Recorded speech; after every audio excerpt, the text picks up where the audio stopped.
भगवान ने कुत्तों से कहा, मैं तुम्हें 20 साल की जिंदगी दे रहा हूँ, जिसमें तुम्हें दिन रात भौंकना होगा। कुत्तों ने कहा, 20 साल बहुत लंबा समय है, आप हमें मात्र 10 साल की जिंदगी दे दो। भगवान मान जाते हैं। फिर भगवान ने बंदरों से कहा, मैं तुम्हें 20 साल की जिंदगी दे रहा हूँ, जिसमें तुम्हें लोगों को हंसाना और कूद फांद करना होगा। तो बंदरों ने भी कहा, 20 साल बहुत ज्यादा है, आप हमारी उम्र भी कुत्तों की तरह 10 साल ही कर दीजिए। भगवान फिर से मान जाते हैं। फिर भगवान ने गाय से कहा, मैं तुम्हें 60 वर्षों का जीवन देता हूँ, जिसमें तुम्हें किसानों की मदद करनी है और खेती बाड़ी करनी है। इस पर गाय ने कहा, हे भगवान, 60 साल बहुत अधिक हैं, कृपया मुझे केवल 20 वर्षों का जीवन प्रदान करें।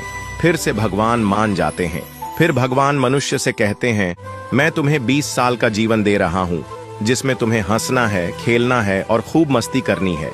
इस पर मनुष्य ने कहा, सिर्फ 20 साल? आप ऐसा कीजिए, मेरे 20 साल के साथ कुत्ते के बचे हुए 10 साल, बंदर के 10 साल और गाय के छोड़े हुए 40 साल भी मुझे दे दीजिए। भगवान मान जाते हैं और कहते हैं, जैसी तुम्हारी मर्जी। हम भगवान के दिए 20 साल बहुत मजे से जीते हैं, उसके बाद के 40 साल कड़ी मेहनत और परिश्रम से जीते हैं। फिर बचे हुए 10 साल बंदरों की तरह हम कूद फान करते हैं और आखिरी बचे हुए 10 साल हम घर के बाहर कुत्तों की तरह बैठकर पूरी दुनिया पर भौंकते हैं। हो सकता है जिंदगी का सच ना हो, पर कहीं ना कहीं इसमें सच्चाई भी छुपी हुई है।